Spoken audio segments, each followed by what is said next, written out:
Viernes 25 de abril de 1986. Un bonito día de primavera para los 43.000 habitantes de Pripyat, una localidad ucraniana. Un día que quedará grabado para siempre en su memoria.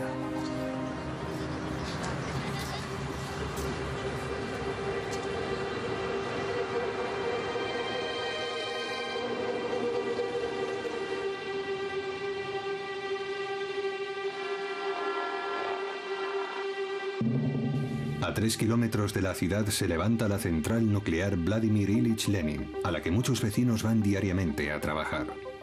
Aquella noche los 176 empleados del bloque 4 recibieron órdenes para hacer una prueba del sistema encargado de mantener el suministro de energía en caso de que se produjera un corte eléctrico. A la 1:23 los sistemas de seguridad se desactivaron y comenzó la prueba. En el núcleo del reactor se produjeron varias explosiones. Mientras Pripyat dormía, el suelo de la central comenzó a temblar.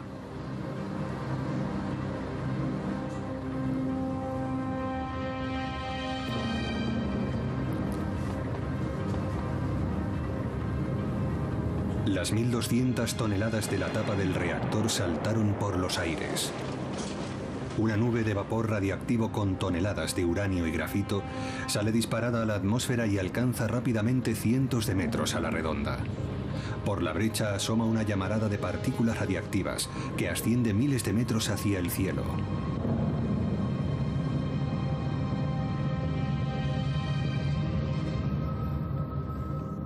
Se veían muchos colores, muy vivos y brillantes. Naranja, rojo, azul celeste. Tenía un color como el de la sangre. Era un arco iris, era precioso. Acababa de producirse el mayor accidente nuclear de la historia.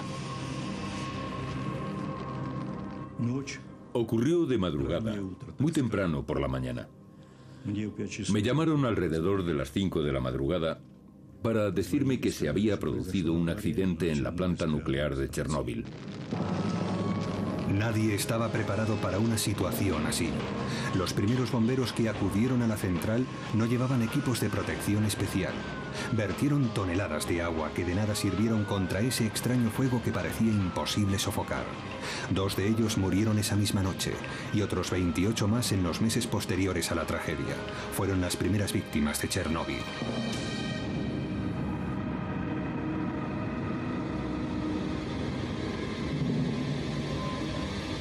Durante los 7 meses siguientes, 500.000 personas combatieron cuerpo a cuerpo con este nuevo enemigo invisible, una batalla despiadada de la que nadie habló.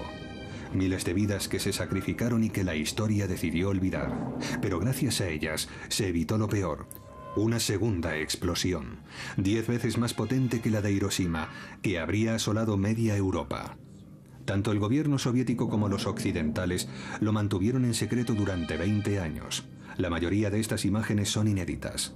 Las captaron los periodistas que estuvieron en primera línea y también murieron por la contaminación nuclear. Narran la historia de una guerra que se ocultó y la de una mentira cuyas consecuencias continúan aumentando el número de víctimas del desastre 20 años después. Esta es la verdadera historia de la batalla de Chernóbil.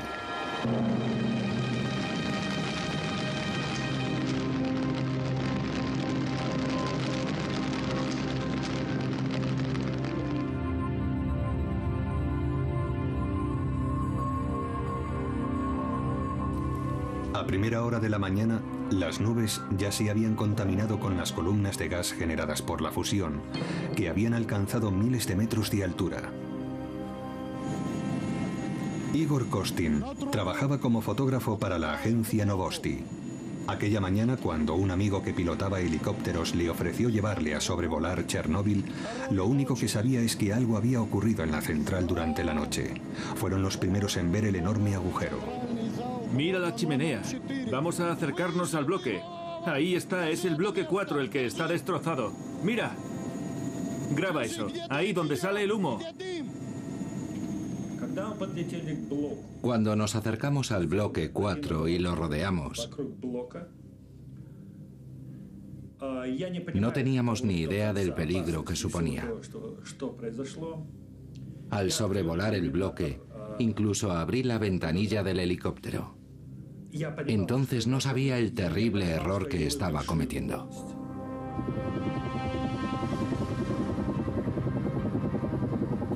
La delgada columna de humo translúcido que salía de las ruinas era extremadamente radiactiva. A pesar de que estuvo muy expuesto a la radiación, es uno de los pocos reporteros que cubrieron las primeras horas del accidente de Chernóbil que ha sobrevivido. Cuando abrí la ventanilla no se oía nada. Tenía el reactor en ruinas justo debajo y me sentía como si flotara en el espacio. Era una sensación de ingravidez, como una tumba, un silencio absoluto. Ni siquiera oía el helicóptero, nada de nada. Un agujero negro, un silencio sepulcral. Esta es la primera fotografía de la brecha en el tejado. El equipo dejó de funcionar en cosa de un minuto. No sabía lo que estaba pasando. Pensé que se me habían acabado las pilas y solo pude tomar una docena de fotos. Cuando regresé a Kiev y revelé las fotografías, me di cuenta de que los negativos estaban oscuros y los colores muy apagados.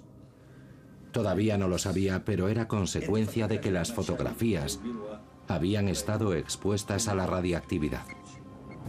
En el núcleo del reactor que había explotado, enterrado bajo los 14 metros de escombros, el grafito que rodeaba el combustible nuclear ardía e iba derritiendo el uranio. La cantidad de material radiactivo liberado fue 100 veces superior a la de las bombas de Hiroshima y Nagasaki juntas.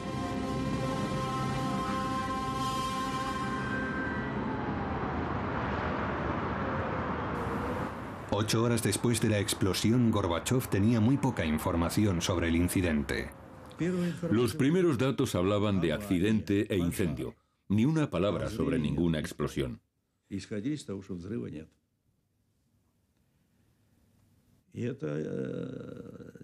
Al principio nadie me dijo que había explotado. Las consecuencias de que no tuviéramos la información adecuada fueron especialmente trágicas.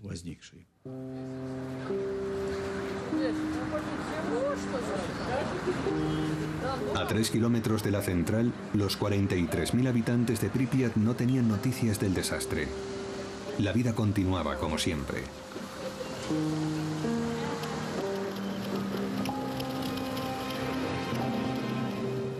La información que recibíamos decía que todo estaba en perfectas condiciones, incluido el reactor. Cuando le pregunté al académico Alexandrov, me dijo que el reactor era totalmente seguro, que se podría colocar en medio de la Plaza Roja. Que era igual que colocar allí un samovar, como si pones una cabeza de ganado en la Plaza Roja.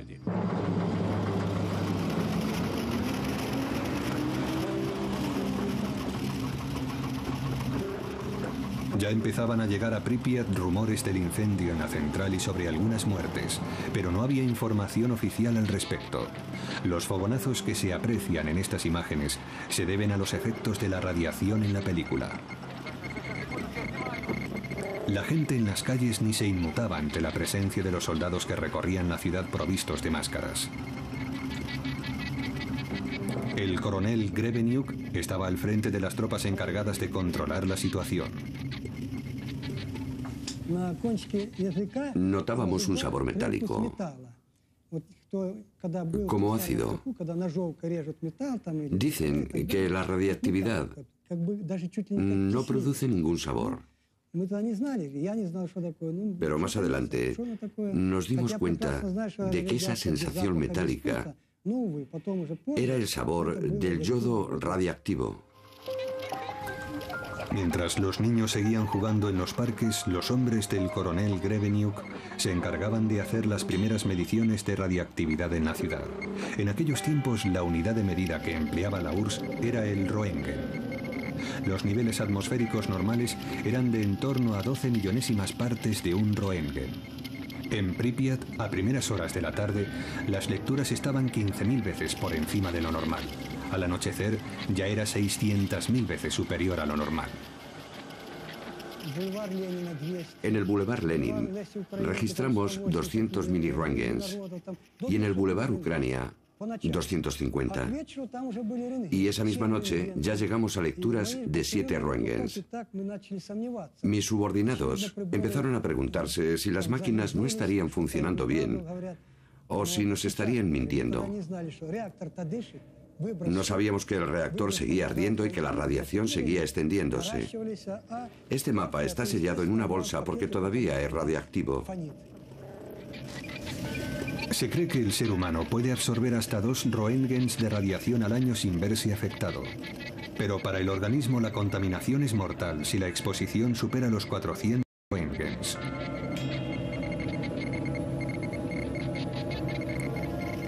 Solo en ese primer día los habitantes recibieron una dosis 50 veces mayor de lo que se considera inofensivo. A ese ritmo habrían estado expuestos a una dosis mortal en 4 días. Para tratar de entender lo que estaba ocurriendo, el coronel envió a una patrulla a tomar las primeras lecturas al pie de la central. Las primeras lecturas las anotaron en este mapa. 2080 röntgens. Estaba preocupado por mis hombres. ¿Cómo podía enviarlos allí? Con tales índices de radiación bastan 15 minutos para que un ser humano absorba una dosis mortal.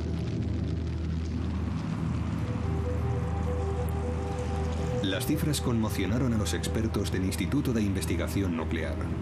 Nunca antes se habían registrado unos índices de radiación así. Gorbachov se apresuró a crear una comisión gubernamental formada por los principales expertos del país en energía nuclear, dirigida por el académico Legasov, un físico nuclear de renombre internacional. Legasov partió de inmediato hacia Chernóbil junto a una delegación científica. Esperábamos que pudieran evaluar la situación con rapidez, pero durante los 2 primeros días no fueron capaces de decirnos nada. Era una situación terrible. Cuando nos reuníamos, estábamos deseando obtener algo de información, esperando a que llegaran noticias, pero no podían decirnos nada.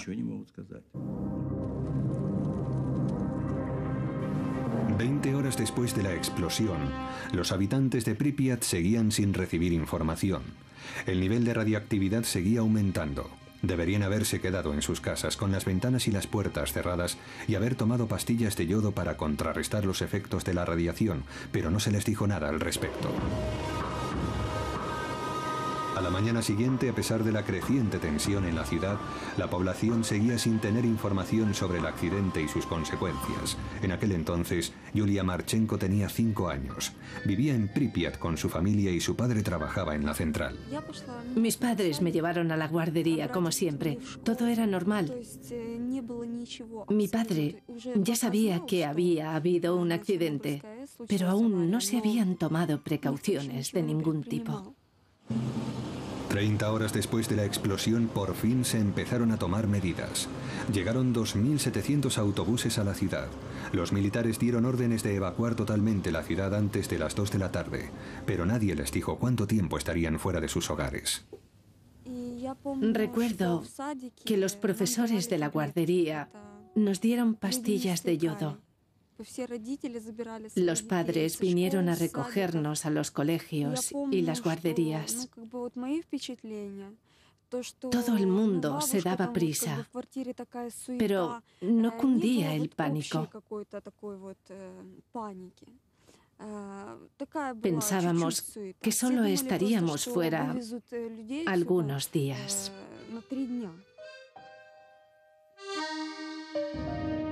Para evitar que la población fuese presa del pánico, las autoridades mintieron sobre la gravedad de la situación y a los habitantes se les concedieron 2 horas para recoger sus cosas y esperar frente a sus casas.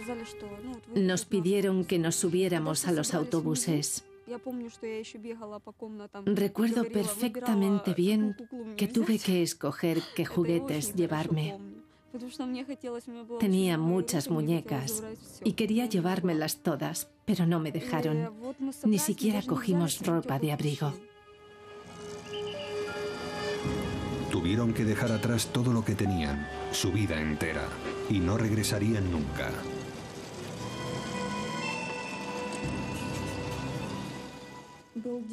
Había un hombre mayor que no se quería ir y se quedó allí.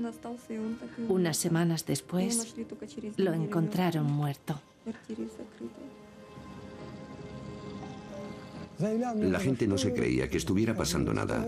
Pensaban que les estaban mintiendo. Recordaban la ocupación alemana y decían que en 1941 al menos caían bombas, pero en ese momento no pasaba nada. Los más ancianos no entendían este enemigo invisible y no había tiempo para explicárselo. Mis soldados y yo nos limitábamos a cumplir órdenes.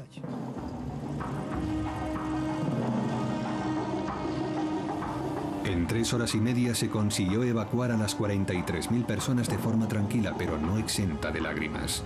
Esta caravana de autobuses transportaba a los primeros refugiados a causa de un accidente atómico, un anticipo del apocalipsis nuclear en pleno corazón de Europa. Estas personas habían estado expuestas a dosis de radiación que habían alterado la composición de su sangre y que les harían padecer cánceres mortales en los años venideros.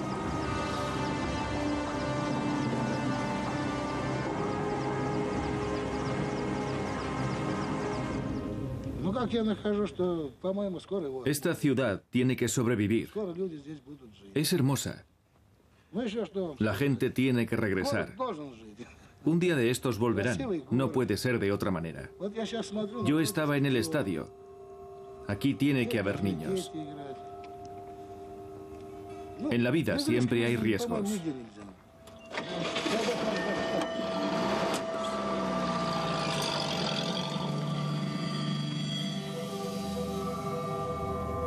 48 horas después de la catástrofe, las únicas personas que quedaban en la ciudad fantasma eran los militares y los miembros de la delegación científica que se alojaban en el Hotel Pripyat. Inconscientes del peligro, comían, dormían y trabajaban en la propia ciudad.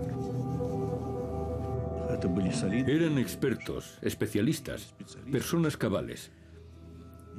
No actuarían de forma irresponsable o suicida. Lo que ocurrió fue que subestimaron la situación. Los parámetros con los que nos guiábamos ya no valían.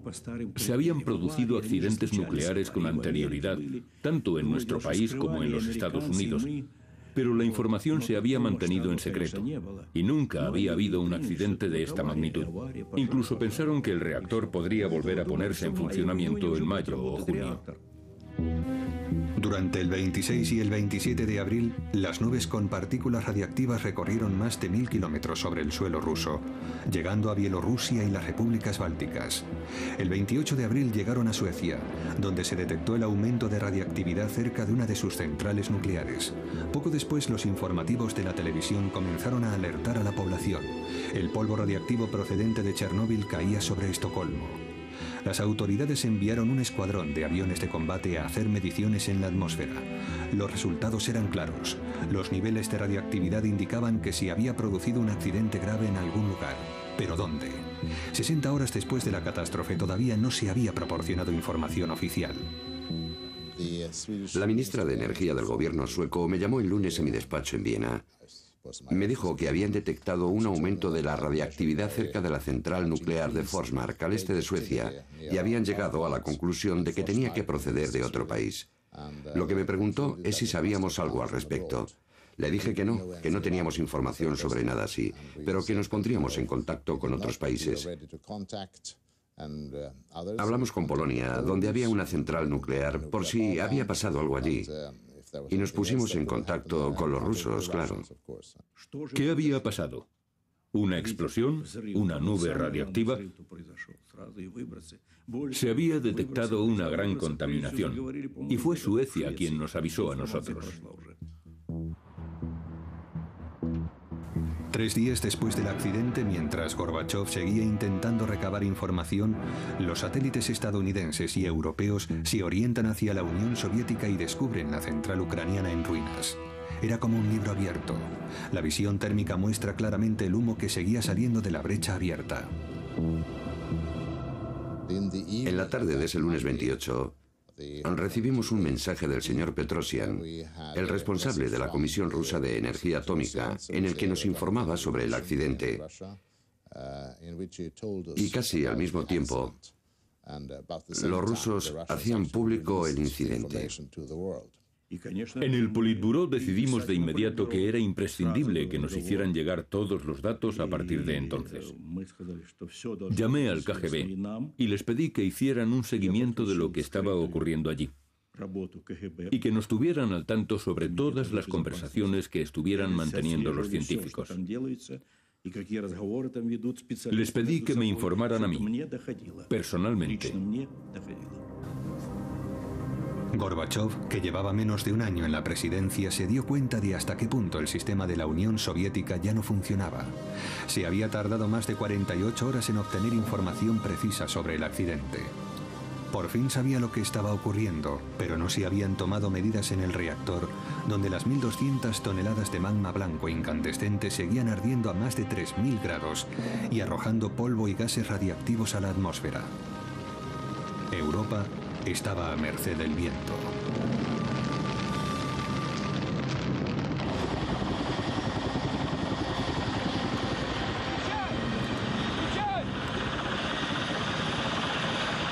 Muy bien, todo preparado. Estamos listos, vamos allá.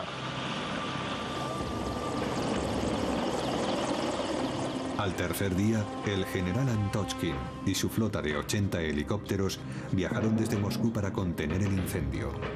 Su misión era sofocar el fuego.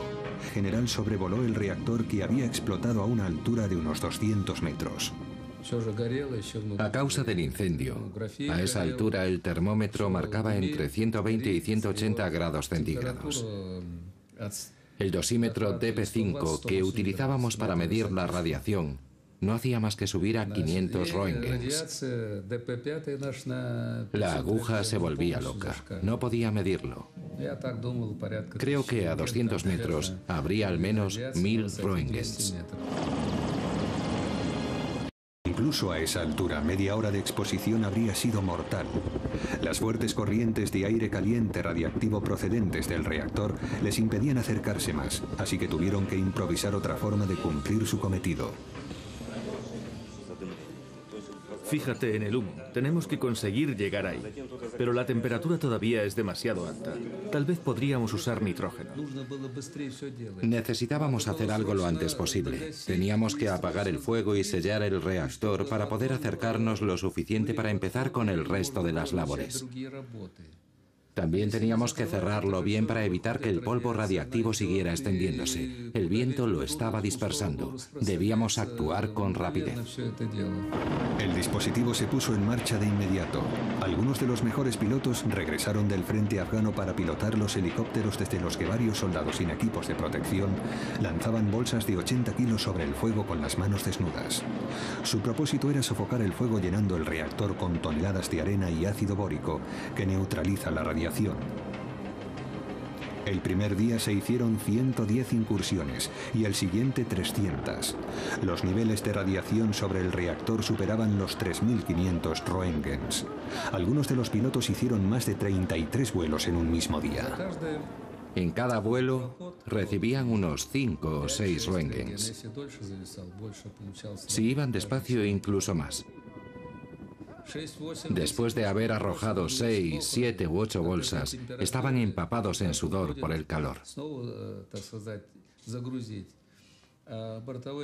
Tras unas cuantas incursiones, se duchaban y comían algo. Después de un rato, empezaban a vomitar. Desde el primer día, las víctimas de la radiación se trasladaban al hospital número 6 de Moscú. Era el único en el que había una unidad especializada en dolencias y enfermedades relacionadas con la exposición a grandes dosis de radiación.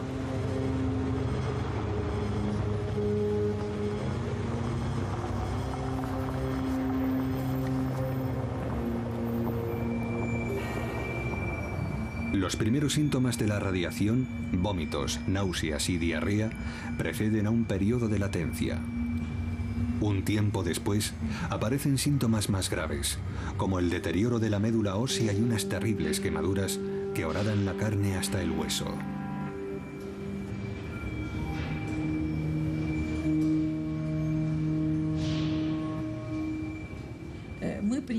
Psicológicamente, era muy duro verlos llegar al hospital. Los traían directamente del aeropuerto y la mayoría eran jóvenes. estaban en el periodo de latencia y se encontraban bien. Todos iban vestidos igual, llevaban el mismo pijama y bromeaban entre ellos. Pero enseguida supimos que muchos de ellos iban a morir.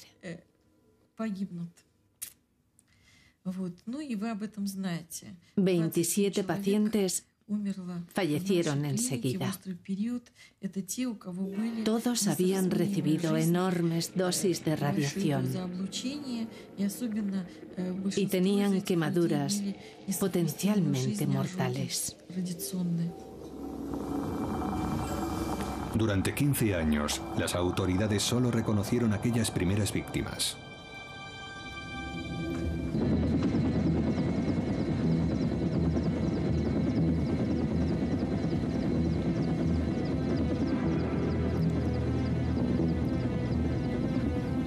A 30 kilómetros al este de la central, los bosques eran de color marrón.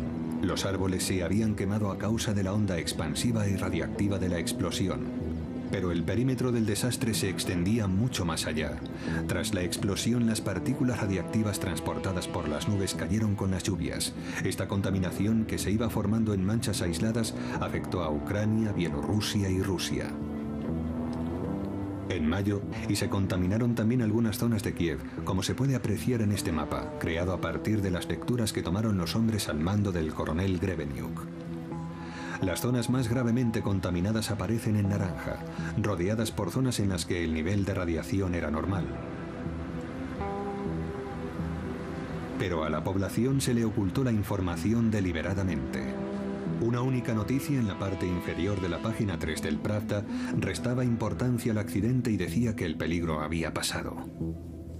La situación se agravaba y nosotros actuábamos como si no pasara nada. Se siguió adelante con las celebraciones del 1 de mayo, como si el país se negara a reconocer la situación. Ese fue el segundo error en la terrible catástrofe de Chernóbil. 6 días después del accidente, pese a que los niveles de radiación estaban varios miles de veces por encima de lo normal en algunas zonas, las autoridades animaron a la población a participar en las celebraciones del 1 de mayo. Presencié las celebraciones del 1 de mayo de 1986 con mis propios ojos. Fui testigo de aquel desfile de la muerte. Fue un desfile de la muerte porque tras él se sucedieron unas muertes terribles.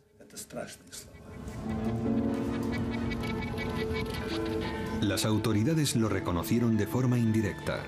Todas las imágenes de las celebraciones del 1 de mayo de 1986 desaparecieron de los archivos nacionales de Ucrania. Las únicas que quedan son las fotografías de Igor Kostin. Chervitsky, el secretario general del partido en Ucrania, también asistió a las celebraciones con su familia, hasta con sus nietos. Es cierto que, en teoría, aquello nos parecía importante para evitar que cundiera el pánico. Pero si hubiéramos sabido la cantidad de radiactividad que había en el aire, habríamos actuado de otra forma. ¿Cuántos niños se contaminarían durante las celebraciones? 20 años después, no se ha publicado ni un solo estudio estadístico. Chervinsky, el entonces secretario general del Partido Comunista Ucraniano, se suicidó.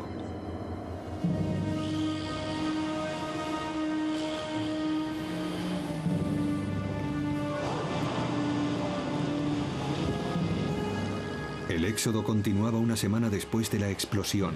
Los habitantes de la ciudad de Chernóbil, a 7 kilómetros de la central, fueron evacuados, y después todas las localidades situadas en un radio de 30 kilómetros de la central.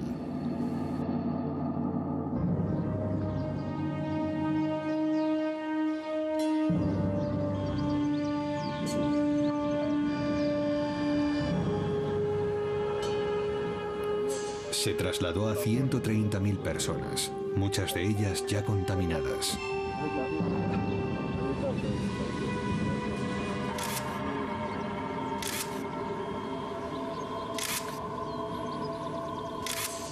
Una superficie de 300.000 hectáreas que abarcaba parte de Ucrania y Bielorrusia se evacuó de forma repentina y se mantuvo aislada del resto del mundo.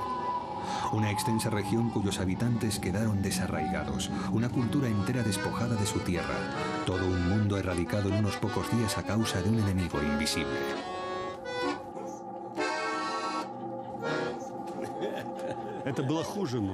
Fue peor que una guerra. No podíamos ver al enemigo. En una guerra ves los cañones, las ametralladoras y los tanques. En una situación así no ves nada. La radiación está por todas partes. Te atraviesa, penetra en el organismo y tardas un tiempo en sentir los efectos. A veces, años después. Es aterrador. Mientras tanto, la nube radiactiva seguía desplazándose sobre Europa. Pasó sobre Baviera y el norte de Italia. Sobre el sur de Francia y Córcega cayó una lluvia radiactiva cargada de yodo 131 y Celsio 137. Los cultivos y los pastos quedaron gravemente contaminados. Mientras las autoridades francesas se ocupaban de negar su presencia, la nube llegó a Gran Bretaña y se extendió sobre Grecia. En Chernóbil, el nivel de radiactividad continuaba aumentando. El agujero se había cerrado con las 6.000 toneladas de arena y ácido bórico. Pero contra todo pronóstico, bajo ese gigantesco tapón, el magma blanco incandescente seguía ardiendo.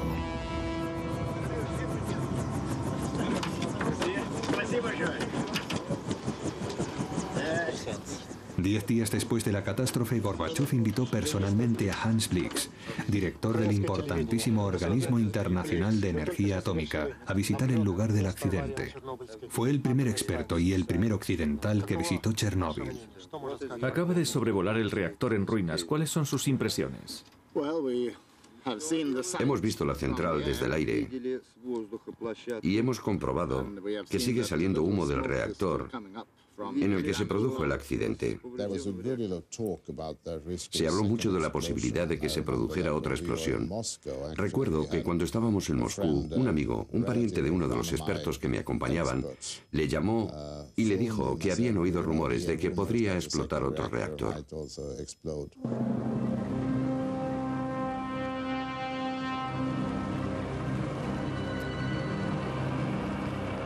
En el fondo del reactor había 195 toneladas de combustible nuclear que seguían ardiendo y emitían un calor abrasador que iba fundiendo la arena poco a poco.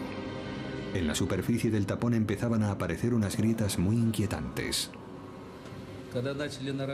Como se había tapado el agujero, la temperatura había empezado a subir. Estábamos preocupados porque se podría producir otra explosión. Era aterrador. Vinieron científicos a hacer mediciones y se mostraron intranquilos porque si la temperatura seguía aumentando, llegaría un momento en el que volvería a explotar. Habría sido una tragedia horrible.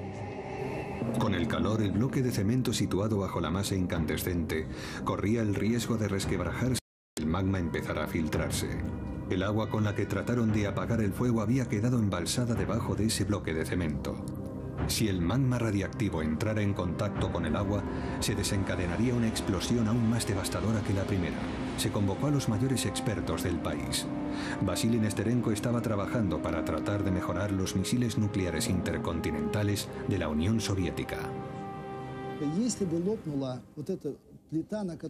Si el calor conseguía romper el bloque de cemento, la mezcla de 1.400 kilos de uranio y grafito habría entrado en contacto con el agua y se habría producido otra explosión. Si se diera esa situación, la reacción en cadena provocaría una explosión comparable con una bomba atómica gigantesca. Nuestros expertos estudiaron esa posibilidad y llegaron a la conclusión de que la explosión habría alcanzado una fuerza de entre 3 y 5 megatones. Habría asolado Minsk, una ciudad situada a 320 kilómetros de Chernóbil, y Europa habría quedado inhabitable. Teníamos que detener el proceso. Si continuaba su curso, se produciría una catástrofe aún mayor. Un enorme desastre nuclear.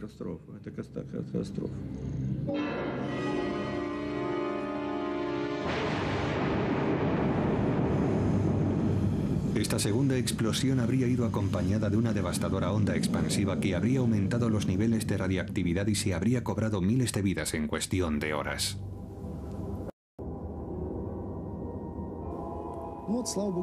Gracias a Dios que no ocurrió. En Minsk, Gomel y Kiev había trenes con más de 1000 vagones preparados para evacuar a la población. En Moscú se decretaron medidas de emergencia. Se enviaría un batallón de bomberos para que drenaran el agua embalsada bajo el reactor. Se les nombraría héroes nacionales y sufrirían los efectos de la radiación durante el resto de sus vidas. Además, se sellaría el agujero de una forma más eficaz para conseguir que la temperatura descendiera. En 2 días, los hombres del general Antochkin debían arrojar 2.400 toneladas de plomo al interior del reactor. En cuanto empezamos a lanzar el plomo, la temperatura bajó de inmediato. El plomo absorbía y reducía la radiación e iba sellando el agujero a medida que se fundía. Pero al fundirse, algunas partículas de plomo se evaporaron a la atmósfera y 20 años después, en los organismos de los niños enfermos de Chernóbil, siguen encontrándose rastros de plomo. Hemos recibido muchas críticas, pero en aquella situación era la única solución posible. Y todos los que participaron, ya fueran civiles o militares, oficiales o no, trabajaron de forma desinteresada. Yo participé en esa primera fase y les digo que era algo que había que hacer. Fue un acto heroico. Durante esta operación, 600 pilotos quedaron mortalmente contaminados por radiación.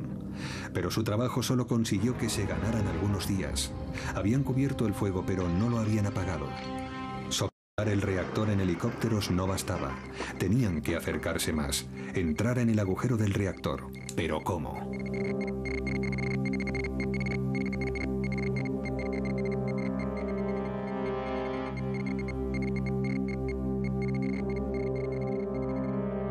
Con la amenaza de una segunda explosión inminente, se siguieron tomando medidas improvisadas. Los planos de la planta revelaron que se podía llegar a la zona del incendio a través de los túneles del cableado y las tuberías. Un equipo de técnicos del Instituto Kurchatov se metió en el laberinto.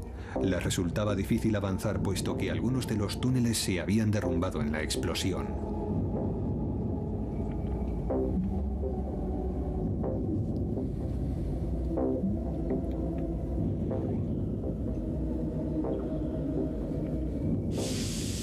Agujerearon el armazón del reactor 4 con un soplete para poder colocar detectores de radiactividad y termómetros, además de algunas cámaras.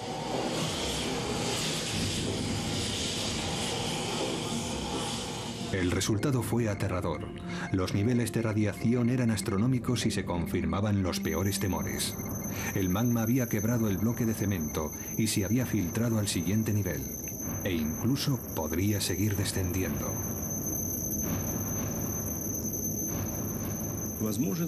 Había un riesgo de explosión de entre el 5 y el 10%. Habíamos drenado el agua que se había quedado embalsada bajo el reactor, pero aún había que hacer algo para evitar que el magma siguiera descendiendo. Había que colocar algo que evitara que siguiera filtrándose.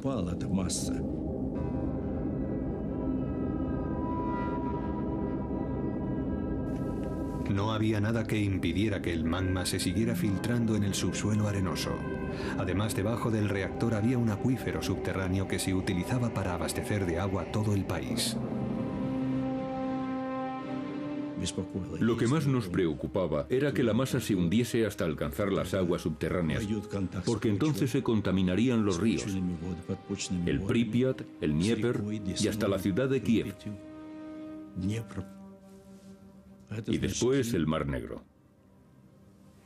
Era imperioso que diéramos con una solución. Se contempló otra operación que supondría la pérdida de más vidas.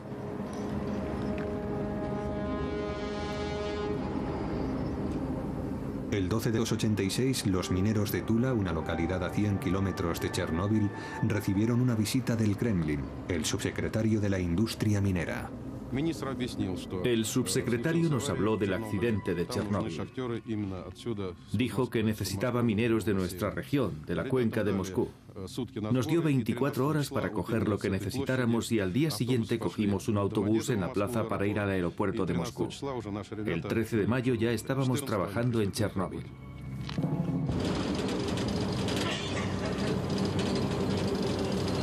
Su misión era aproximarse al reactor por la única vía posible, un túnel subterráneo.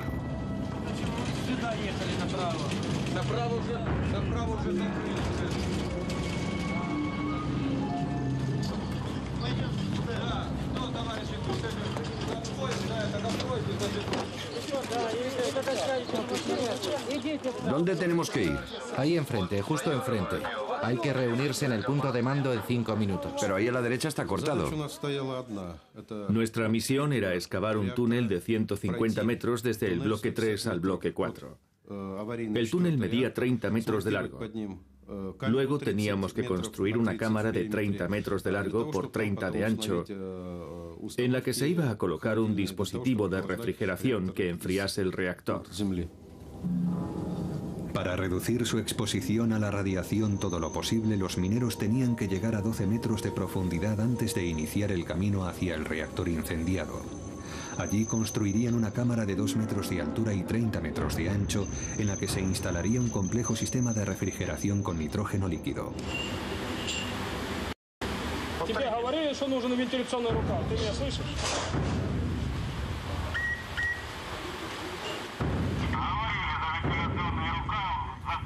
En un mes, se enviaron 10.000 trabajadores de las regiones mineras de Rusia y Ucrania para construir el túnel con edades comprendidas entre los 20 y los 30 años. En el interior del túnel, que no tenía ventilación, la temperatura alcanzaba los 50 grados y la radiactividad era de al menos 1 Roentgen por hora. Trabajábamos sin equipo de protección. No se podían usar máscaras de oxígeno porque los filtros se llenaban de humedad en pocos minutos. Así que la gente se las quitaba y seguía trabajando sin ellas. Nos quitábamos hasta las camisas. Bebíamos agua de botellas que estaban abiertas, que luego supimos que era muy peligroso porque así ingeríamos las partículas radiactivas. Uno de los camaradas se tragó un grano de arena que era muy radiactivo y murió. ¿Cómo podíamos saber qué estábamos respirando o ingiriendo? Lo peor era la falta de oxígeno y el calor abrasador. Hacía muchísimo calor y teníamos que trabajar muy rápido. A un ritmo trepidante. Rápido. Eso era lo peor. Vamos, no os paréis. Se formaron grupos de 30 mineros que se relevaban cada 3 horas. En 1 mes y 4 días se completó el túnel de 150 metros. Un trabajo que en una mina normalmente habría llevado 3 meses. El interior del túnel no era el sitio más peligroso. Bajo el reactor no había tanta radiactividad como en la superficie. A medida que subíamos, teníamos que ir más deprisa todavía.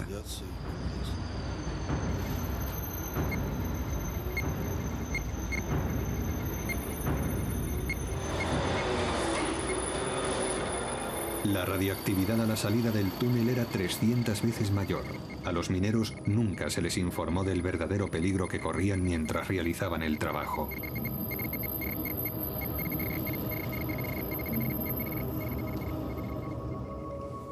Alguien tenía que hacerlo, o bien nosotros u otras personas. Cumplimos con nuestro deber. Tal vez no deberíamos haber ido.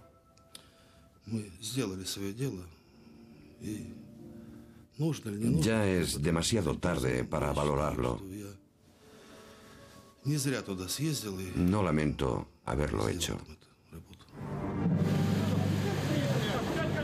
Los mineros cumplieron con su misión Pero el sistema de refrigeración nunca se llegó a instalar debajo del reactor. El espacio subterráneo construido para tal fin se llenó de cemento para reforzar la estructura. Oficialmente se dijo que cada uno de estos hombres recibió una radiación de entre 30 y 60 Roentgens, pero los supervivientes aseguran que recibieron de 3 a 5 veces esa cantidad.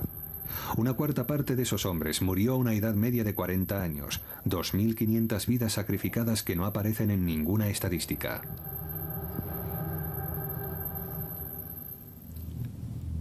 Mientras los mineros excavaban bajo el reactor, Hans Blix y las autoridades soviéticas ofrecían una rueda de prensa en Moscú. Déjenme decirles, en nombre del organismo al que represento, que lamentamos profundamente el trágico accidente, la pérdida de vidas y los daños que se han causado. Las autoridades soviéticas han accedido a acompañarme a Viena para realizar un análisis posterior al accidente. Blix anunció ante 500 periodistas de todo el mundo que se celebraría una conferencia internacional en Viena en la que las autoridades soviéticas presentarían todos los datos de los que disponían sobre la catástrofe. La repercusión más importante de aquella rueda de prensa fue que el pueblo ruso sintió que podía confiar en nosotros. Estaban acostumbrados a no poder creerse ni una palabra de lo que su gobierno les decía y nunca se les informaba sobre los accidentes y las catástrofes. Esta vez estaban preocupados de que fuera peor de lo que se decía. A decir verdad, era terrible de por sí, pero ahora sentían que podían confiar, y eso fue un triunfo para la Glasnost. Los soviéticos aceptaron cooperar con Occidente y abrirse internacionalmente por primera vez en la historia de la URSS.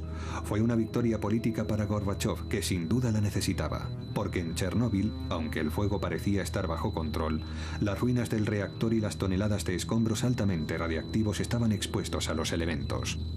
Era extremadamente urgente que se cubriera la estructura y se limpiase la zona, pero para eso harían falta más hombres, muchos más hombres.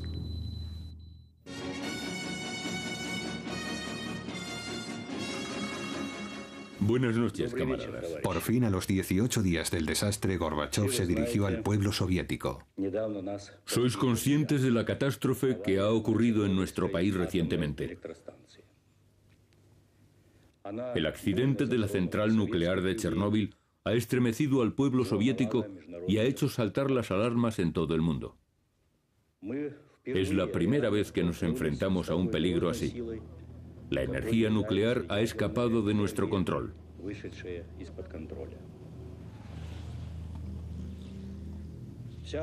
Estamos trabajando 24 horas al día.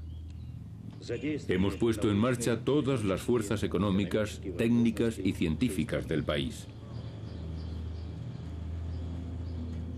Se movilizó el país entero sin necesidad de realizar trámites burocráticos. Si alguien tenía lo que necesitábamos, lo cogíamos, sin formalidades.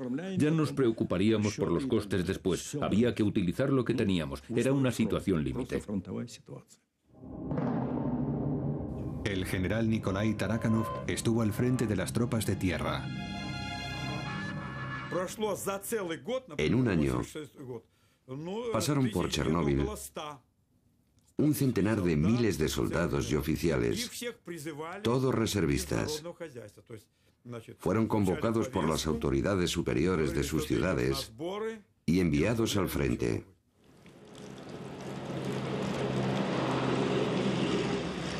Personal militar o civiles, oficiales o soldados rasos, todos eran liquidadores, un término que se acuñó especialmente para la batalla de Chernóbil, cuya misión era limpiar o liquidar la radiactividad.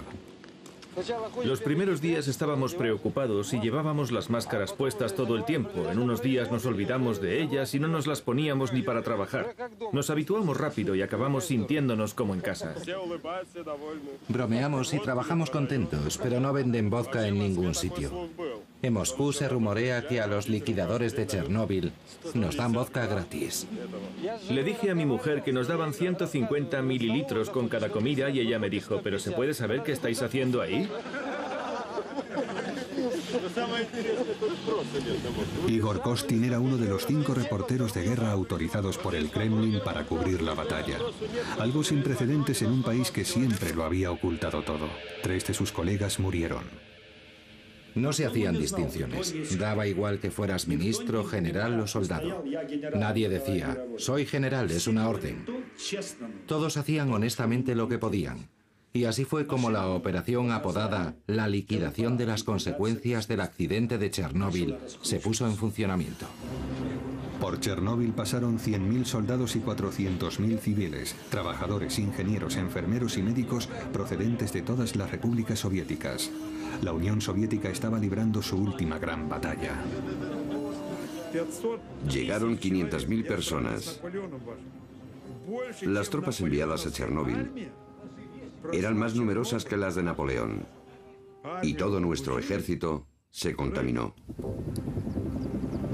Desde el cielo los helicópteros arrojaban toneladas de un líquido pegajoso que tiene la capacidad de solidificarse y deja el polvo radiactivo adherido al suelo. Mientras tanto, las brigadas de liquidadores se encargaban de limpiar la zona y de ir casa por casa quitando la capa de polvo radiactivo que lo cubría todo.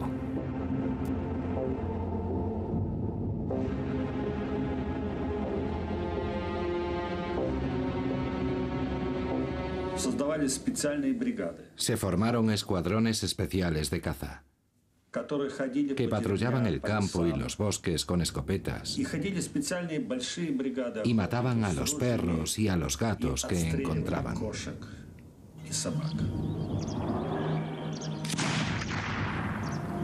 Había que matar a todos los animales de la región porque cuando pasaban por las zonas contaminadas su pelaje quedaba impregnado de radiactividad y podían contaminar a los liquidadores.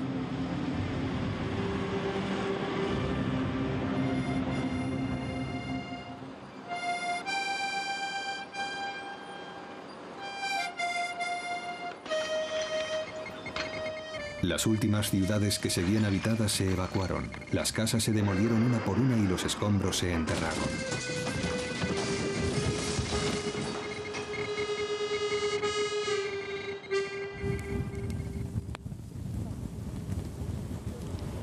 Por las noches, los camiones, las máquinas y los hombres estaban totalmente cubiertos de polvo radiactivo. Nos duchábamos 5 o 6 veces seguidas. Y nos frotábamos unos a otros. Usábamos guantes de baño y los jabones más fuertes que encontrábamos. Nos restregábamos bien y nos poníamos ropa limpia. Luego comíamos. Comíamos muy bien, porque teníamos que estar bien alimentados y fuertes para combatir la radiación ionizante.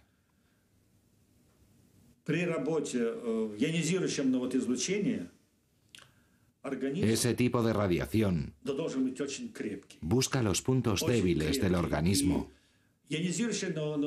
para penetrar y acabar contigo.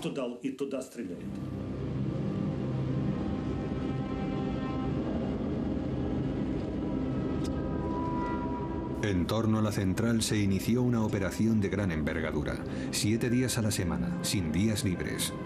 Se excavaron unas zanjas gigantescas en las que se enterraron 300.000 metros cúbicos de tierra contaminada, que luego se cubrieron con cemento.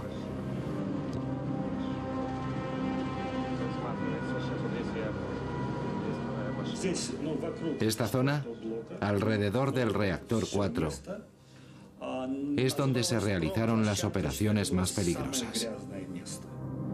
8 semanas después de la explosión, los liquidadores abordaron el problema fundamental. Para poder neutralizar los residuos tóxicos a largo plazo y evitar que se siguiera extendiendo la radiación, había que aislar el reactor entero.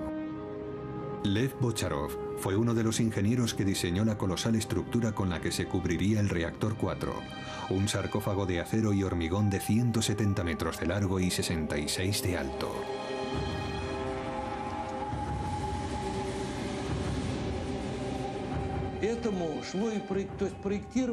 Era un proyecto único en todo el mundo.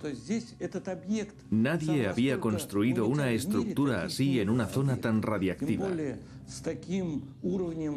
Solo se podía trabajar algunos minutos cada vez.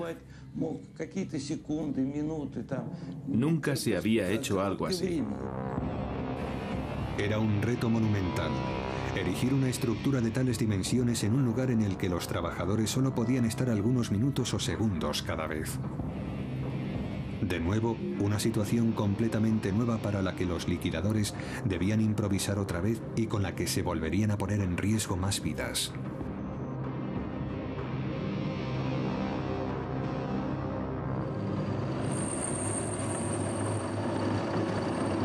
Se inicia la última fase.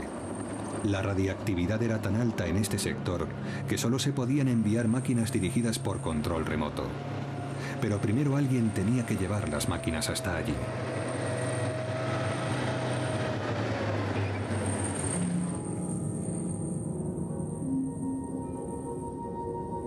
Los trabajadores solo podían permanecer en la zona durante unos minutos para evitar recibir una dosis mortal de radiación.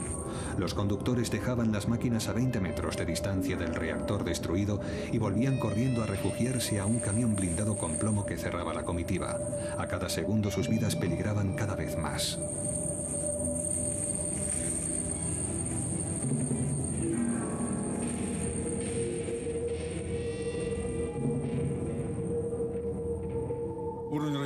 Este es uno de los vehículos blindados. Es muy rudimentario, porque lo construimos nosotros mismos. Recubrimos la cabina entera con plomo para proteger a los soldados de la radiación todo lo posible. Las piezas de la estructura se fabricaban en otro lugar, a veces a cientos de kilómetros de allí, y se trasladaban una por una a la zona de la obra para montarlas. Un rompecabezas demencial con vigas de 150 toneladas y 70 metros de largo y contrafuertes de 45 metros de altura.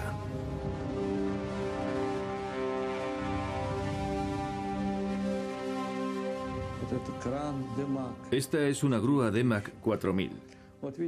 Mire qué tamaño tenía. No podíamos trabajar durante mucho tiempo seguido y no teníamos margen de error. Si se hubiera producido el más mínimo fallo de cálculo, habría sido imposible encajar las piezas. Los trabajos avanzaban pese a la dureza de las condiciones. Se utilizaron 100.000 metros cúbicos de hormigón para construir la estructura.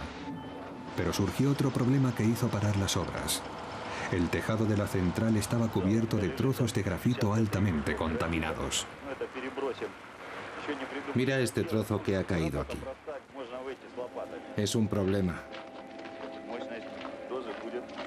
La lectura es de 500 Roentgens.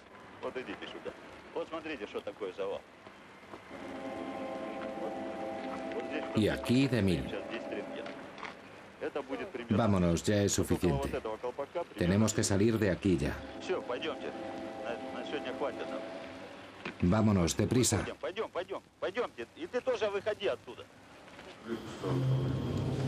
El grafito envolvía las barras de uranio del reactor y salió despedido en la explosión. Uno solo de esos pedazos emitía radiación suficiente para matar a un hombre en menos de una hora. Tenían que deshacerse de él antes de proseguir con la construcción de la estructura.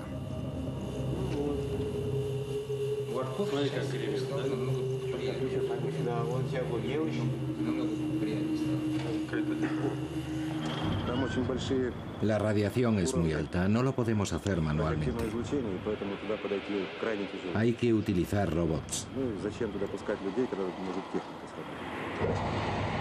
Se subieron robots al tejado para que empujaran los escombros y los tiraran al suelo. Debajo, a 60 metros, había otros robots que los recogían y los enterraban en zanjas. Pero después de unos días, la radioactividad empezó a afectar también a las máquinas. Los circuitos electrónicos empezaron a volverse locos y dejaron de funcionar. Uno de los robots se precipitó al vacío. ¿Habéis podido recuperarlo?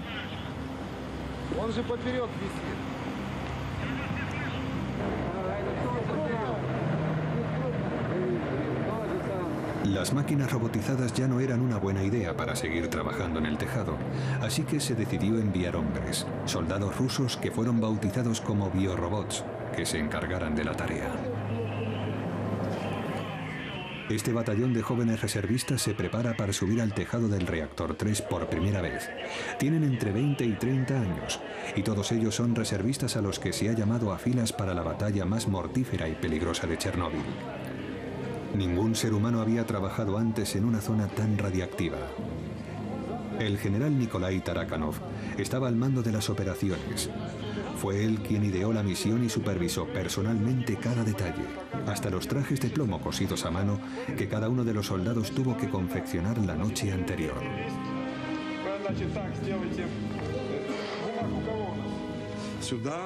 Por delante, por detrás y hasta en las botas llevaban plomo.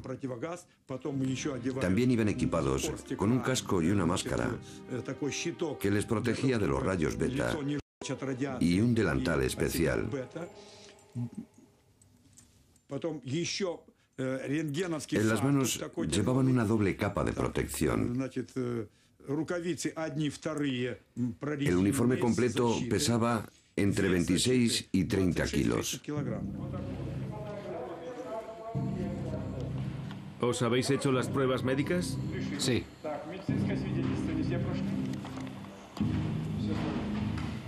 ¿Han detectado algún problema?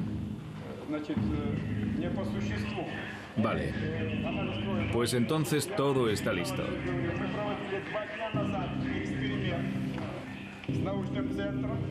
Camaradas, debo deciros que yo estuve hace un par de días en el tejado con un oficial y puedo aseguraros que no hay nada que temer ahí arriba.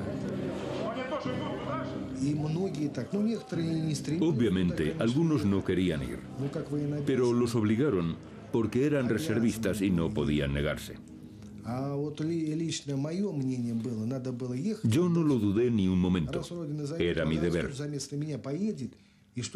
¿Quién lo iba a hacer si no? ¿Quién habría limpiado aquel desastre para que la radiactividad no se extendiera por todo el mundo? Alguien tenía que hacerlo. Fue un infierno de 2 semanas y media,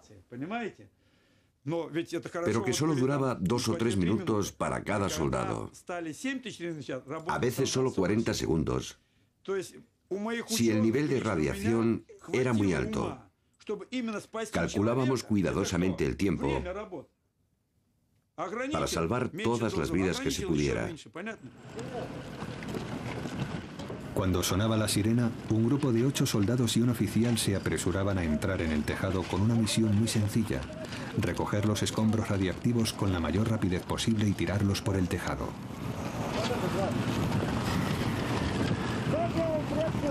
Con precisión, con mucho cuidado.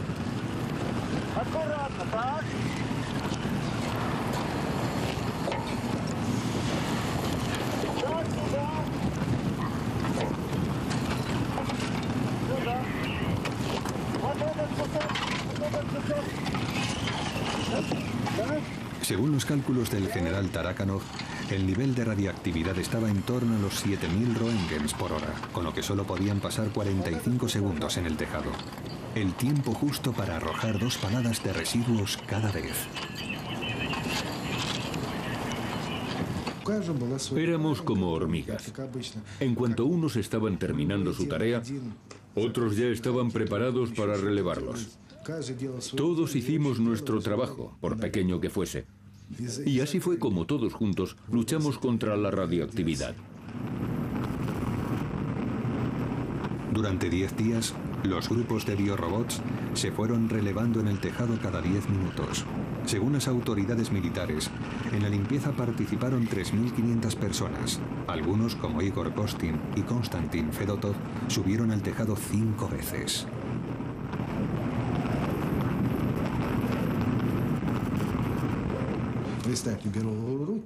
Cogíamos con las manos pedazos que emitirían una radiación de unos 1500 roentgens. Al final de la jornada, Nos dolían tanto las manos que no podíamos ni cerrar el puño.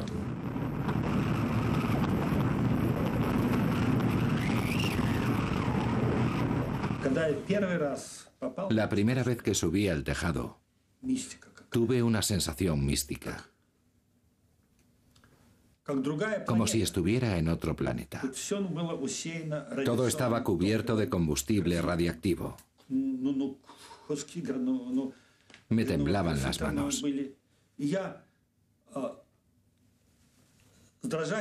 Parecía otro mundo. Y empecé a hacer fotos.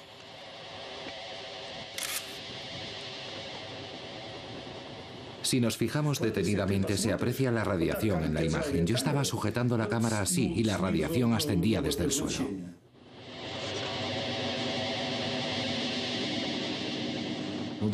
Te picaban los ojos y notabas un sabor metálico.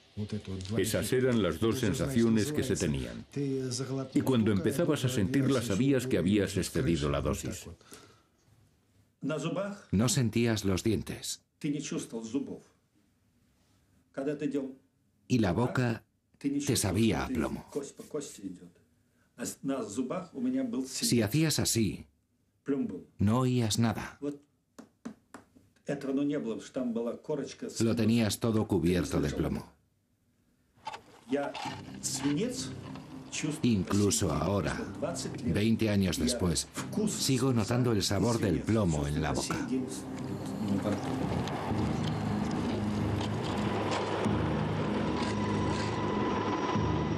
Miles de ellos irían descubriendo que ese sabor era indicativo de que el enemigo invisible andaba suelto. Porque mientras los biorobots estaban sacrificando sus vidas en el tejado de la planta, el resto de las labores de limpieza continuaban en un radio de 30 kilómetros durante las 24 horas, lloviera o hiciera sol. Para un trabajo que normalmente habría hecho un hombre en una hora, en Chernóbil se necesitaban 60 personas.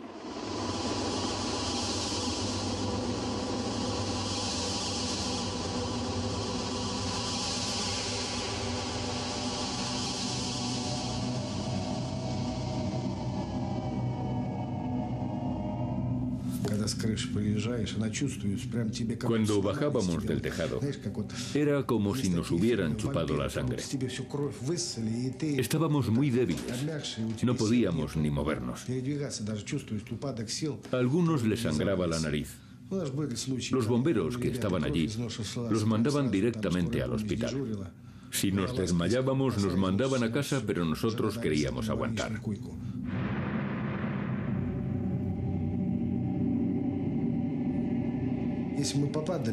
En aquel entonces éramos jóvenes y fuertes. Ahora tenemos una salud muy frágil. Lo hemos perdido todo.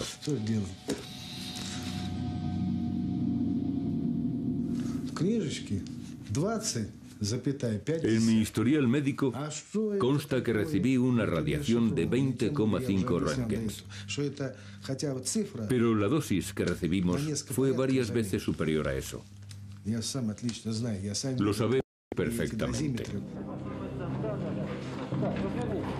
En reconocimiento, el ejército entregó a cada soldado un certificado por haber colaborado como liquidador y un bono de 100 rublos, el equivalente a unos 70 euros. Veterano Koshov, gracias por su trabajo. Le deseo buena salud, felicidad y que se convierta en un buen oficial. Lo más terrible es que estos hombres arriesgaron sus vidas para reducir la radiación en el tejado tan solo un 35%.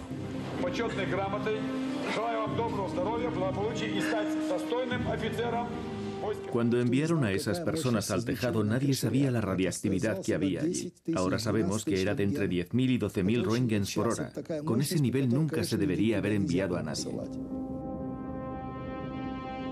7 meses después de la explosión, la limpieza había concluido y el sarcófago estaba terminado. En la operación habían participado 5.000 personas, militares y civiles. Le dije a la comisión que por haberse enfrentado a esos niveles de radiactividad, por haber retirado el grafito y por haber cumplido tareas tan heroicas, nuestros soldados necesitaban algo simbólico. Propuse que colocaran la bandera en lo alto. Colocar allí la bandera fue como colocarla en el Reichstag, cuando el Ejército Rojo venció al fascismo. Para ellos, la bandera fue el símbolo de su triunfo contra la radiactividad.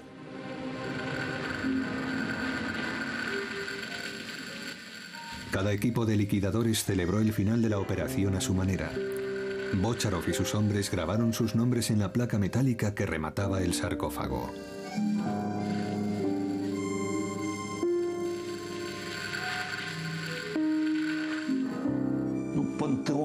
Nuestro sarcófago es un panteón, una tumba, un mausoleo, el segundo mausoleo. Después de aquello, dejamos de construir centrales nucleares. Una victoria agridulce, puesto que el país ya nunca se recuperaría.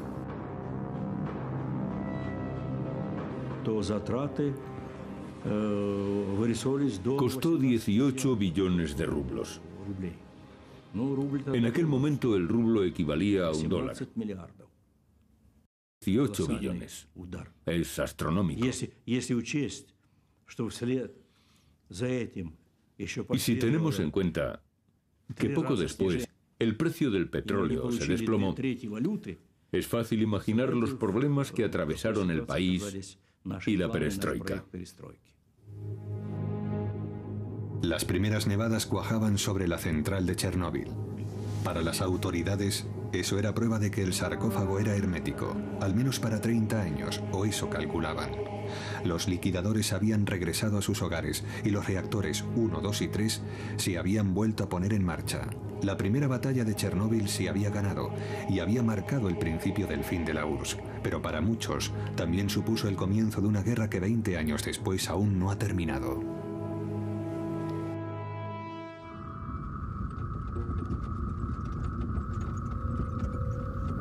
Veinte años después, Pripyat sigue siendo una ciudad fantasma.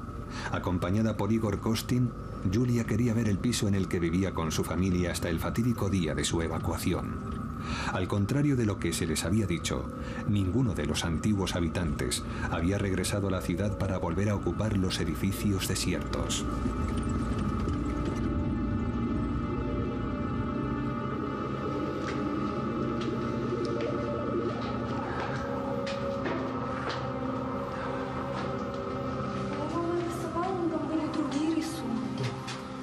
No reconozco los estampados de las paredes. Ah, este sí.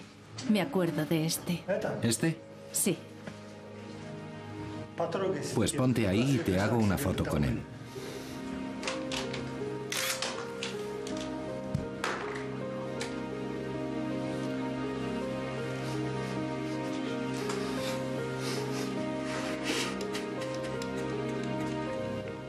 A Igor Kostin la visita también le despierta recuerdos dolorosos.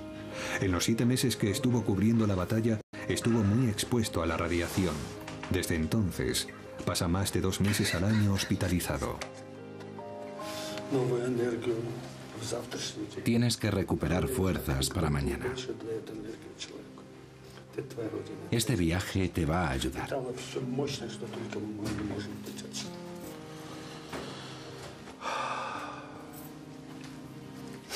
Aquello ha marcado mi vida para siempre.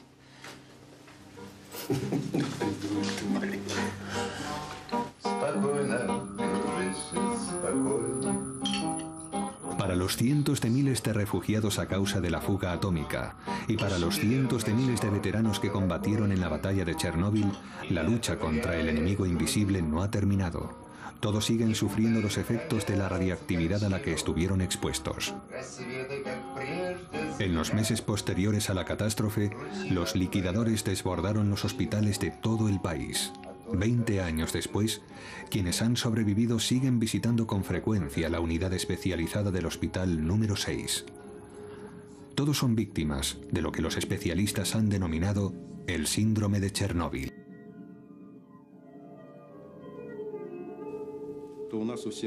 Todos tenemos diversos síntomas, problemas cardíacos, digestivos, hepáticos, renales y del sistema nervioso.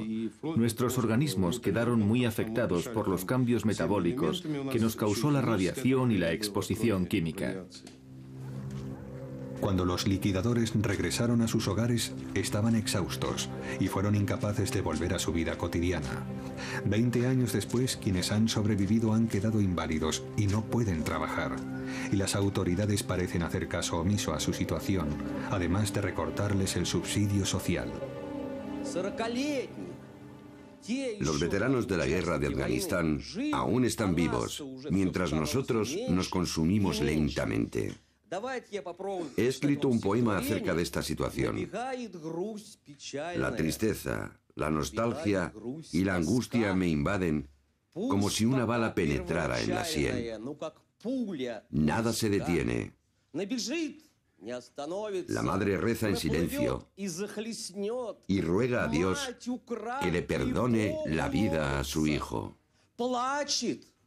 Estos hombres no tenían ni 30 años cuando fueron enviados a luchar contra la energía atómica. Hoy no han cumplido aún los 50 y luchan como ancianos por sobrevivir. Según las autoridades militares, 20.000 de los 500.000 liquidadores de Chernóbil han muerto y 200.000 sufren una minusvalía oficialmente reconocida. No sabemos cuánto vamos a vivir o cuál será la enfermedad que nos matará. No conocemos los efectos que tendrá en nuestros hijos en caso de que tengamos alguno.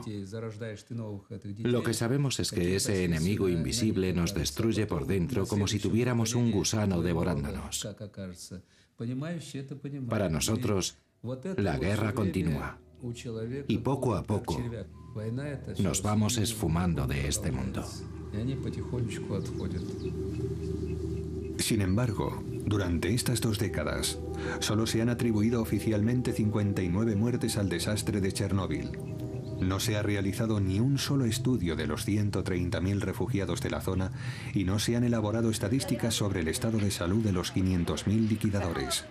No hay cifras sobre la población que sigue viviendo cerca de Chernóbil y de las zonas contaminadas. Tampoco se les ha dicho nunca cuál fue la cantidad real de radiación a la que estuvieron expuestos. Tienes 6. Está subiendo. Ayer tenía 5,7. Está bien. ¿A cuánto puede llegar? Dime la verdad.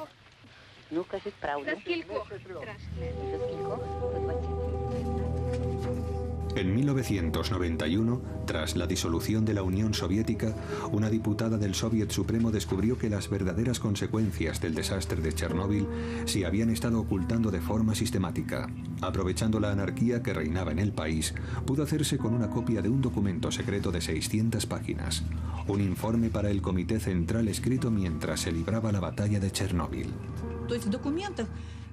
Cuando leí este documento, descubrí que todo había ocurrido de otra forma y hasta qué punto nos habían mentido los líderes del partido. Según el decreto número 12, el 12 de mayo de 1986, ya se había hospitalizado a 10.198 personas. 345 mostraban indicios de lesiones por radiación. Mientras tanto, a nosotros nos estaban diciendo que todo estaba bien, que no pasaba nada grave. Me di cuenta de cómo nos habían estado mintiendo. Otro fragmento revela que las autoridades habían modificado arbitrariamente los valores. Habían quintuplicado la dosis de radiación que se consideraba aceptable para el cuerpo humano. De pronto, al cambiar el baremo, la gente se curó milagrosamente. Les daban el alta en el hospital y los mandaban a casa. Fue vergonzoso. La tendencia a manipular los números no era exclusiva de los soviéticos. A finales de agosto de 1986 se celebró a puerta cerrada la primera conferencia internacional para evaluar la catástrofe de Chernóbil. Estuvo presidida por Hans Blix y no se permitió el acceso a la prensa o a observadores externos. La delegación rusa estaba presidida por el académico Legasov, el hombre que había estado al frente de la comisión gubernamental durante la batalla de Chernóbil. Cuando le encargamos que redactara un informe para el Organismo Internacional de Energía Atómica, le pedimos que diera toda la información que tuviese. Hizo un informe muy detallado que causó una enorme conmoción. Legasov estuvo 3 horas en uso de la palabra. La conclusión de su informe señalaba que en las próximas décadas cabía esperar que se produjeran 40.000 muertes por cáncer a causa del desastre de Chernóbil. Los países occidentales se negaron de pleno a aceptar esta estimación, lo que generó una vez. Son cálculos teóricos basados en el modelo de Hiroshima. Parten de la teoría de que ante una cantidad determinada de radiactividad a largo plazo morirá un número determinado de personas. Si el índice se aumenta 10 veces, las muertes también. No es más que un cálculo. No es algo exacto, no es empírico. De nuevo, los números eran sorprendentemente flexibles. Al finalizar la conferencia ya no se hablaba de 40.000 muertes, sino de tan solo 4.000. 20 años después, en septiembre de 2005, este número se convirtió en la cifra oficial de muertos de la catástrofe. Los opositores más acérrimos a la política soviética de transparencia fueron los franceses, que llegaron incluso a negar que la nube radiactiva hubiera pasado sobre su país. ¿Se ha detectado algo en Francia? No, porque el viento no sopla en esa dirección. No hay ningún motivo para preocuparse. La salud pública no corre ningún peligro. 20 años después, en Francia y en particular en Córcega, se registran casos de cáncer de tiroides de la misma naturaleza y gravedad que los de las regiones cercanas a Chernóbil. El elemento más peligroso derivado de la explosión del reactor de Chernóbil no fue el cesio ni el plutonio, sino las mentiras. Fue la mentira del 86, así es como yo la llamo. Una mentira que se propagó como la radiactividad por todo el país y por el mundo entero. El 27 de abril de 1988, segundo aniversario del desastre, el académico Legasov, que había trabajado tanto para revelar la verdad, decidió acabar con su vida.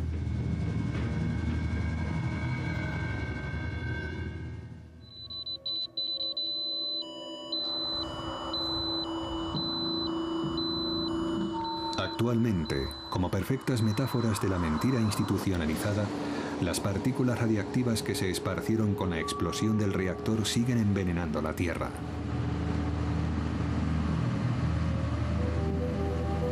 Veinte años después de la catástrofe, la zona de Chernóbil sigue siendo inhabitable.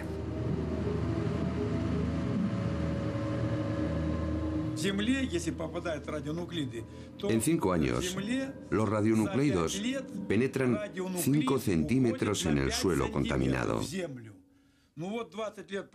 20 años después, han llegado a 20 centímetros de profundidad y contaminan las plantas. Para limpiarlo, habría que extraer 20 centímetros de tierra y enterrarla en contenedores sellados. Es una tarea inabarcable, algo imposible de hacer. Hoy en día, 8 millones de personas viven en zonas contaminadas de Ucrania, Rusia y en especial Bielorrusia. Llevan 20 años alimentándose con los productos contaminados que se cultivan en la zona. Esta fue una de las cuestiones que la delegación rusa planteó en la conferencia de Viena de 1986, que se ignoró cuidadosa y estratégicamente. Entre 1986 y 2002 se ha operado a 1.150 niños de cáncer de tiroides en un centro especializado de Minsk. ¿Cuántos más habrá en otras ciudades? Aún no se ha publicado ninguna estadística a escala mundial.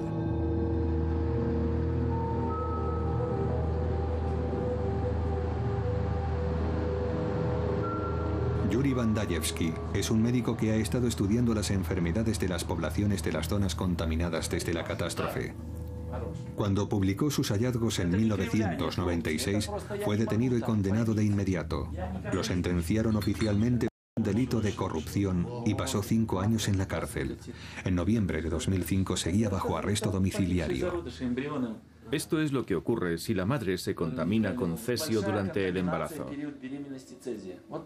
En una sola familia se producen todo tipo de deformaciones. Labio leporino, carencia de algún ojo, cráneos deformados. Estos son embriones de hámsteres alimentados exclusivamente con hierba contaminada de la región de Gomel. El resultado, camadas enteras de ejemplares deformes. Me horrorizó la cantidad de embriones deformes que se desarrollaron en los animales que habían comido alimentos contaminados con cesio. En solo 2 semanas, el número de deformaciones era abrumador. Uno sabe lo que se podría describir como un monstruo cuando lo ve. Todos conocemos el Museo Antropológico y Etnográfico que fundó Pedro el Grande en San Petersburgo. Francamente, yo podría crear cuantos monstruos quisiera.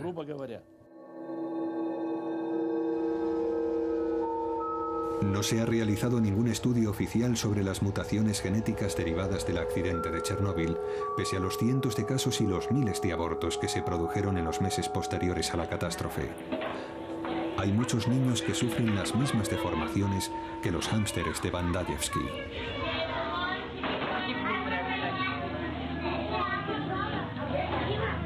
Actualmente en Bielorrusia hay 300.000 niños que sufren las consecuencias de la radiación.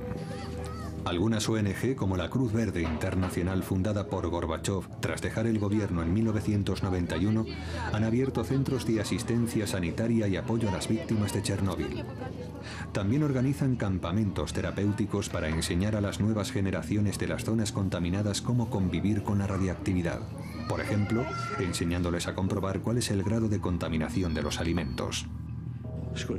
¿Cuántos años más continuaremos con esto? ¿800? ¿Hasta que nazca el próximo Jesucristo? ¿Hasta que regrese? Sí, Chernóbil fue crucial para todos nosotros.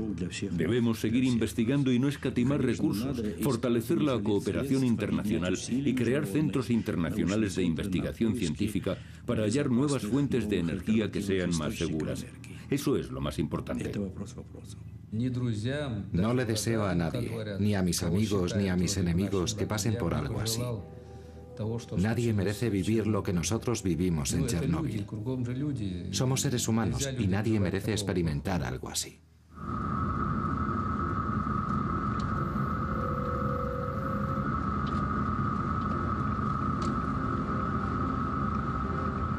En el corazón de la zona afectada, a 10 kilómetros de la central nuclear y escondida en el bosque, se encuentra Chernóbil 2. Hace 20 años, nadie podía acercarse a este enorme radar militar, el ojo oculto de Moscú para divisar misiles estadounidenses. El hecho de que se pusiera fuera de servicio tras la explosión coincide con lo que el accidente de Chernóbil pareció presagiar.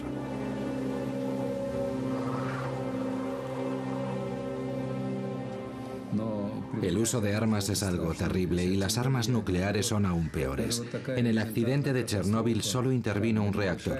Fue un accidente aislado cuyas consecuencias aún están presentes. En la historia se han lanzado 2 bombas, la de Hiroshima y la de Nagasaki, y también sus consecuencias perduran hoy en día.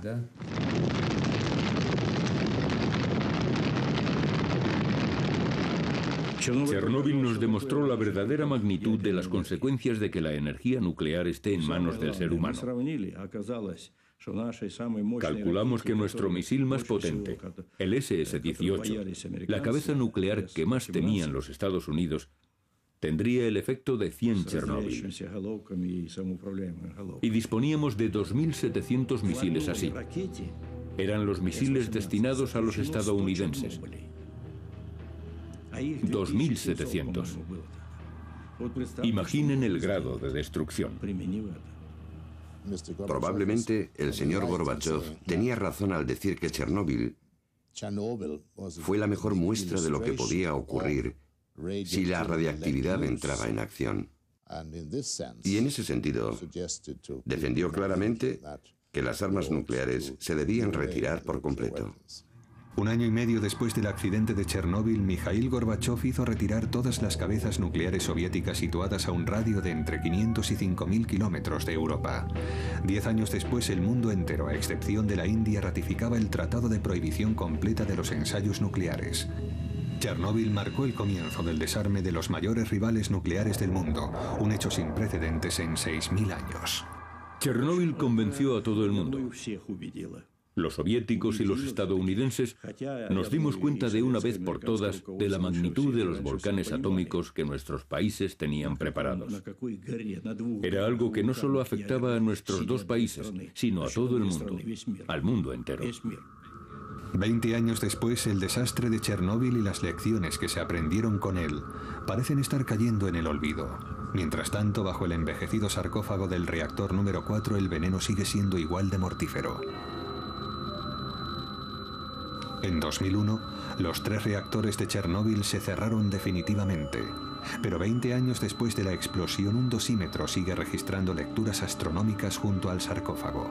Alrededor de la central sigue habiendo niveles altísimos de radiactividad, 100 veces por encima de lo normal. La estructura se va debilitando por la acción de las lluvias y la erosión. Desde su construcción, hay 3.000 liquidadores encargados de vigilarla y evitar que haya problemas o sufra daños. Construimos este sarcófago con la idea de que durase 30 años y mientras tanto construir uno nuevo sin que la gente tuviera que correr para colocarlo a causa de la radiación ambiental. Ya han pasado 20 años y aún no se ha hecho nada. Es urgente que lo reemplacemos, pero Ucrania ya no tiene más dinero, ni nosotros tampoco. Se está construyendo otro sarcófago, pero su construcción ya lleva 10 años de retraso. Es una estructura de 108 metros de alto que cubrirá el primer sarcófago y cuyo coste asciende a $1.000 millones. Se ha establecido un fondo internacional bajo la dirección de Hans Blix. Todavía no hemos colocado el sarcófago nuevo. Está previsto para dentro de un par de años. Cuando lo hagamos, podremos empezar a retirar la masa de combustible fundido que aún está allí. 20 años después de la explosión, el magma del núcleo del reactor, ya enfriado, que sigue a 14 metros bajo tierra, continúa siendo una terrible amenaza que perdurará en los años venideros.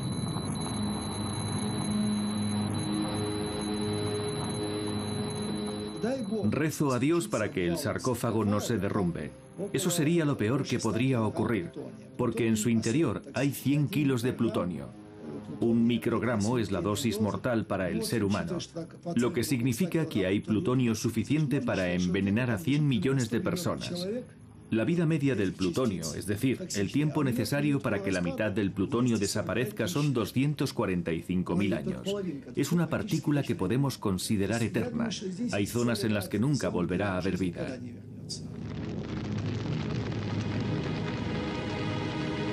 A pesar de esta terrible advertencia, el desarme nuclear impulsado por el accidente de Chernóbil se está cuestionando actualmente. El desarrollo de la energía nuclear para el uso civil surge ahora como una solución a los problemas derivados del calentamiento global. Pero este paisaje nos recuerda que esa alternativa puede tener unas graves consecuencias. Se debe tener mucho cuidado y mucha información sobre los riesgos que lleva aparejados. Chernóbil también nos recuerda que si tenemos que convivir con la radioactividad y sus inevitables peligros, deberemos evitar que las generaciones futuras corran el riesgo de vivir un apocalipsis nuclear.